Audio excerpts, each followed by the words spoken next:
아멘. 네, 오늘 하나님의 이름 임재와 편재라는 제목으로 말씀 나누도록 하겠습니다. 임재는 계신 거죠. 하나님 계신 거고, 편재는 어디든 계신 거죠. 그렇게 한번 이해하시고 1절, 2절 한번 보시면, 그때에 솔로몬이 이르되 여호와께서 캄캄한 데에 계시겠다 말씀하셨사오나, 이 캄캄한 데라는 것은 다르게 보면요, 빽빽한 구름 이렇게 표현이 됩니다. 보통 하나님이 임재하시는 모습을 이렇게 표현하거든요. 그 하나님이 2절 보시면, 내가 주를 위하여 거하실 성전을 건축하였사오니 주께서 영원히 계실 처소로소이다 하고, 이게 성전에 이제 그 하나님의 임재가 성전에 계시겠다라고 지금 2절에 기록이 되어 있죠. 그래서 성전은 결국 하나님이 자기 백성과 함께 거하시겠다라는 그 약속을 보여주는 게 이 성전이 가지는 의미입니다. 그런데 하나님께서 성전에 거하시겠다라는 것은 하나님의 이 헌신과 의지가 보이죠. 하나님께서 그러니까 이 성전에 함께 해 주시겠다라고 이 솔로몬에게 지금 의지를 보여주고 계신 겁니다. 그래서 저희가 오늘 6장의 실은 핵심은 1절, 2절이 반복된다고 보시면 됩니다. 그것이 이제 저는 하나님의 이름에서 조금 이따 설명을 드릴 거거든요. 하나님은 실은 여기에 계십니다. 그런데 그게 임재인 겁니다. 그런데 하나님은 여기만 계신 게 아닙니다. 그래서 저희가 그게 하나님의 편재라는 겁니다. 실은 저희가 어떤 상황, 어떤 환경이든지 하나님께서 계신 것을 믿으셔야 되는 겁니다. 그게 오늘 솔로몬의 고백 속에, 이 기도문 속에 나옵니다. 3절 보시면, 얼굴을 돌려 이스라엘 온 회중을 위하여 축복하니 그때 이스라엘의 온 회중이 서 있더라. 왕이 이르되 이스라엘 하나님 여호와를 송축할지로다. 여호와께서 그의 입으로 내 아버지 다윗에게 말씀하신 것을 이제 그의 손으로 이루셨도다. 이르시기를. 그러니까 솔로몬이 이렇게 성전을 이루어가는 것은 다윗에게 약속하셨던 그 언약을 지금 이루어간다라는 근거를 갖고 있는 겁니다. 5절입니다. 내가 내 백성을 애굽 땅에서 인도하여 낸 날부터 내 이름을 둘 만한 집을 건축하기 위하여 이스라엘 모든 지파 가운데서 아무 성읍도 택하지 아니하였으며 내 백성 이스라엘의 주권자가 될 사람을 아무도 택하지 아니하였더니, 이게 1절인 거죠. 빽빽한 구름. 하나님은 실은 이런 장소가 필요하신 분이 아니신 겁니다. 그런데 6절 보시면, 예루살렘을 택하여 내 이름을 거기 두고 또 다윗을 택하여 내 백성 이스라엘을 다스리게 하였노라 하신지라. 내 아버지 다윗이 이스라엘의 하나님 여호와의 이름을 위하여 성전을 건축할 마음이 있었더니, 다윗에게 하나님 여호와의 이름을 위해서 건축할 마음이 있었다라는 거죠. 그래서 여기에 왜 여호와의 이름이라고 표현을 했을까요? 저희가 이것을 눈여겨볼 필요가 있습니다. 그러니까 하나님의 존재가 직접 성전에 거주하신다라는 그 오해를 거치기 위해서 여호와의 이름이라는 표현을 쓰고 있는 겁니다. 하나님이 성전에 직접 계신 건 아니지만, 그러나 하나님이 성전에 임재하고 계신다라는 것을, 그것을 표현하기 위해서 지금 여호와의 이름이라는 표현을 사용하고 있는 겁니다.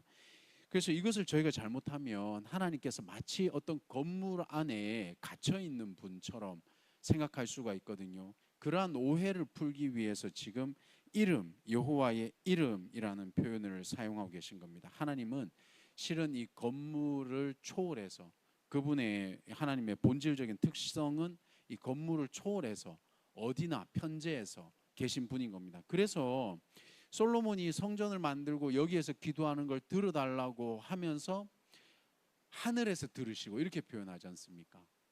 그렇죠? 아니, 성전 짓고 여기서 들어주세요가 아니라 하늘에서 들으시고, 이 표현이 오늘 6장에서 반복되어 있는 거죠. 성전에 하나님께서 이름으로 거하시지만, 그러나 초월해서 하나님은 하늘에서 편재해 계신 분이신 줄로 믿습니다.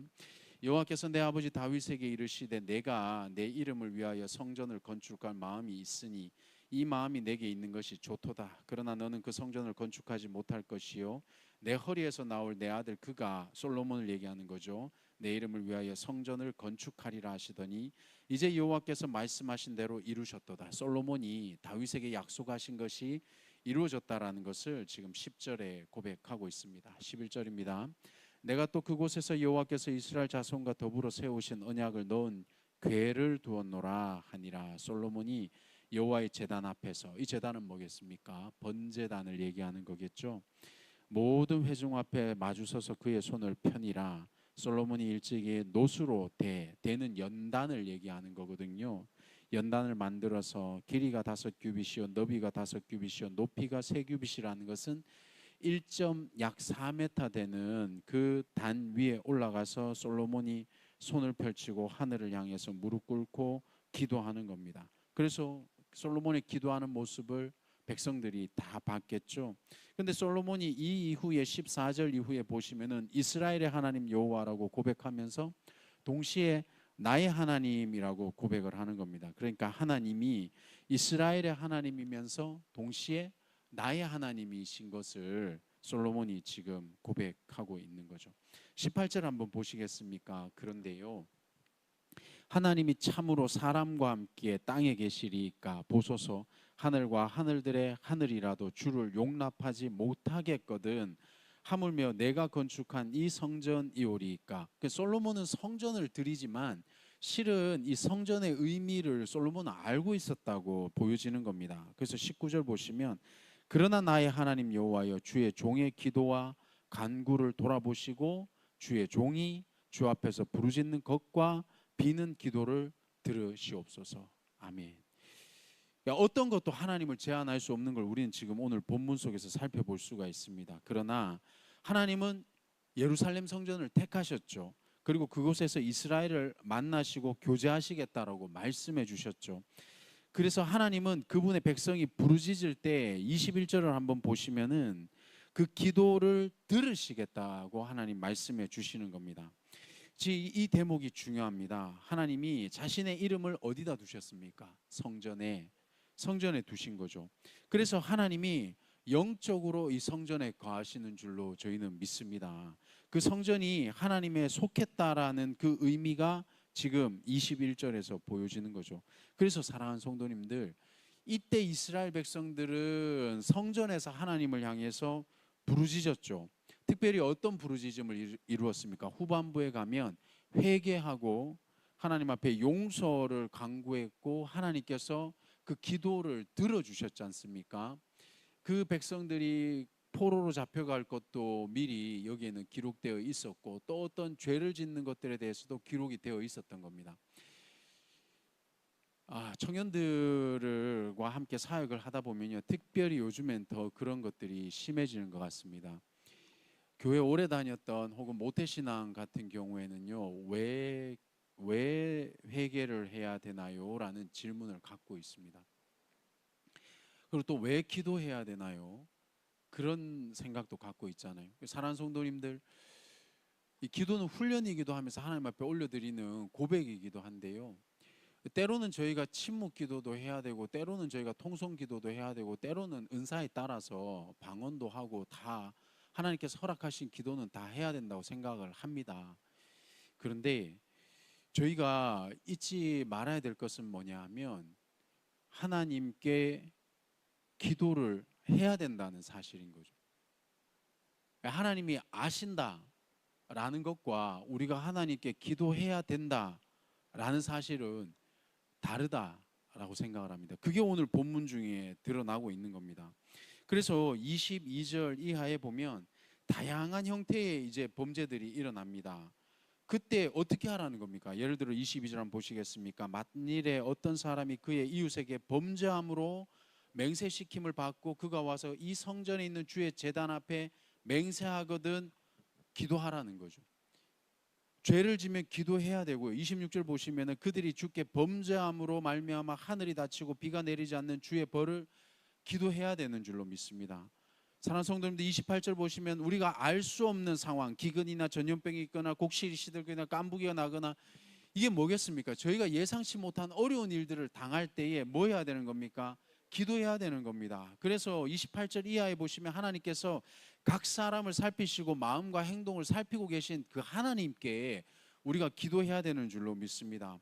그래서 30절 이하에 보면 그의 모든 행위대로 어떻게 하신다고요? 갚으신다라는 거죠. 그래서 우리를 살피는 것이 중요하다라는 게 오늘의 말씀인 줄로 믿습니다. 그런데 32절 보면 특별히 이 이방인들도 기도한다, 기도해야 된다. 그럼 기도하면 어쩐다는 겁니까? 들으시겠다는 거죠. 그런데 여기에 보면 능한 손과 표시팔을 위하여 32절에 기록되어 있잖아요. 이거는 출애굽기의 그 사건들을 묘사하는 걸로 저희는 유추가 가능합니다. 출애굽했을 때 오히려 이방인들이 이스라엘 백성들보다 하나님의 그 역사를 더 기억하고 기도하는 거 봤지 않습니까? 저희들도 의외로요, 요즘에 영상 매체가 너무나 발달했으니까 다른 종교를 믿다가 돌아온 사람들이 그 믿었던 특심을 가지고 하나님을 향해서 더 열심히 믿는 거 보지 않습니까? 그러니까 이런 걸 보면 오히려 안타깝죠. 물론 그 사람들이 하나님께 돌아온 거는 이것은 하나님께 기뻐하실 일이고 영광 돌려야 될 일이지만, 왜 신앙인, 특히 하나님을 믿었던 사람들이 더 하나님을 향하여 특심이 아니라 왜 평범해지는가, 우리의 신앙이 왜 똑같아지는가, 이 지점에 대해서 오늘 말씀을 보면서 저희가 한번 생각해 볼 지점이다라는 생각이 듭니다. 제가 말씀을 정리하면서 이렇게 한번 마지막 문구를 써왔습니다. 이 솔로몬은 하나님의 임재하심에 대해서 어떻게 표현했습니까? 여호와의 이름, 이렇게 표현을 했다고 제가 조금 전에 말씀을 드렸죠. 이건 어떤 뜻이냐면, 성전에 하나님이 임재하시는 것을 성전이라는 이 공간에 제약받는 것으로 생각하면 안 된다라는 뜻으로 여호와의 이름, 이렇게 표현을 했습니다. 그래서 이 이름이 뜻하는 게 뭐겠습니까? 그 사람의 성품과 그 사람에 대한 모든 것을 드러내는 게 바로 이름이라는 거죠. 그래서 따라서 이 이름이라는 표현을 사용해서 여호와가 성전에 충만하시지만 제약받지 않는다라는 것을 보여주기 위해서 여호와가 성전에 계신다라고 한 게 아니라 여호와의 이름, 이렇게 표현을 한 겁니다. 그런데 하나님이 이 성전에 임재하시지만 제약받지 않듯이, 저희가 이 신약으로 넘어와서 지금 이 교회의 신앙을 갖고 있는 우리 성도님들이 기억해야 되는 건 뭐겠습니까? 예수님도요, 인간의 몸에 거하셨지만 그 신적인 성품은 제약받지 않으셨다는 거죠. 이게 이렇게 연결이 되면 은혜가 더할 줄로 믿습니다. 그러면 그분의 이름으로 침례를 받는 것은 결국에는 그분의 이름과 자신을 동일시하고 그리스도의 성품을 드러내겠다라는 뜻이 되는 겁니다. 그러니까 이게 무슨 말씀이냐면, 이 사도행전 10장 48절에 보면요, 예수 그리스도의 이름으로 침례를 베푸노라라는 말씀이 있지 않습니까? 이 같은 원리로 이 이름이라는 것은 그 사람의 성품이고 그 사람에 대한 모든 것을 드러내기 때문에, 저희가 왜 성부와 성자와 성령의 이름으로 이렇게 표현을 하잖아요. 그 결국은 뭐겠습니까? 예수 그리스도의 그 이름 안에 이 하나님의 이름, 이 성령님의 이름, 같은 그러한 성품과 그러한 권위들이 그 이름에 다 있는 줄로 믿습니다. 그러니 저희가 그분의 이름으로 침례를 받는다라는 것은 우리가 그분의 이름에 걸맞는 삶을 살겠다라는 의미도 동시에 드러나게 되는 거죠.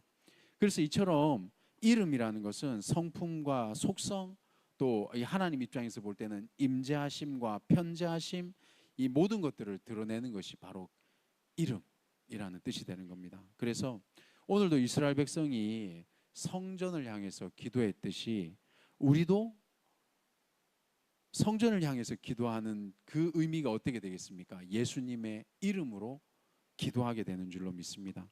그래서 이스라엘 백성이 성전을 향해서 죄를 고백하고 용서함을 받았듯이 오늘도 우리도 똑같이 예수님의 이름으로 기도함으로 날마다 죄를 고백하고 용서함을 얻고, 또 어떠한 상황에서든지 모든 상황 속에서 하나님께서 함께 하심을 믿고 그 하나님께서 우리를 인도하심을 믿는 것이 오늘 성전을 하나님께 바치는 이 솔로몬의 기도가 의미하는 것이 아닌가 하는 생각을 한번 해봤습니다. 그런데 사랑하는 성도님들, 무엇이 어렵습니까? 이 말씀에는 분명히 이렇게 기도했을 때 하나님이 들으신다라는 거 우리가 믿지 않습니까?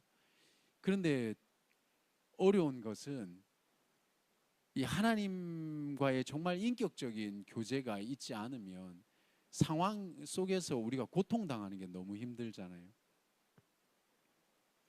어제 이제 그 저와 같이 신앙생활을 했던 친구와 잠깐 통화를 했었는데요. 이게 개척교회 사모입니다. 개척교회 사모인데 힘들죠. 예, 너무 힘듭니다. 그래서 제가 이제 전화를 해서 생일이기도 하고 해서 아프지 마라 그 말 하려고 전화했다가 이제 막 그 동병상련이겠죠. 기도 안 하겠습니까? 기도하죠. 하나님께서 주신 사명이 있어서 그거 하나 붙들고 20년, 30년 버티는데 기도 안 했겠습니까? 기도하죠. 근데 밥을 굶는 건 어렵죠. 어제 또 같은 날에 이제 같은 곳에서 일을 했던 한 분이 30대 후반인데 하나님 품으로 갔습니다. 이런 일들이 우리 주변에 있지요. 너무나 단순하게 하나님이 계신데 왜 이런 일이 생기느냐, 그 단계를 넘어가야 되는 줄로 믿습니다.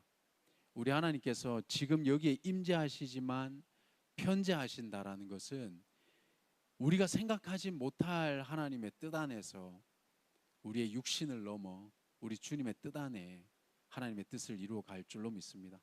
사랑하는 성도님들, 오늘 만일에 우리 주변에 어려운 분들이 있다면 우리 욥기처럼 네가 기도 안 해서 그렇지 이러지 마시고 안아주시고 품어주시고 상황이 된다면 위로와 격려와 여러 가지 할 수 있는 부분으로 힘을 더해 주시고, 예, 그리고 하나님의 뜻 안에서 우리가 함께 울거나 같이 기뻐하는 것, 이게 오늘 성전을 바라보는 예수님의 이름을 의지하는 우리 신앙인들의 자세가 아닐까 하는 생각을 한번 해봤습니다. 오늘도 우리 주님의 이름으로 승리하시길 우리 예수님의 이름으로 축복합니다. 기도하겠습니다.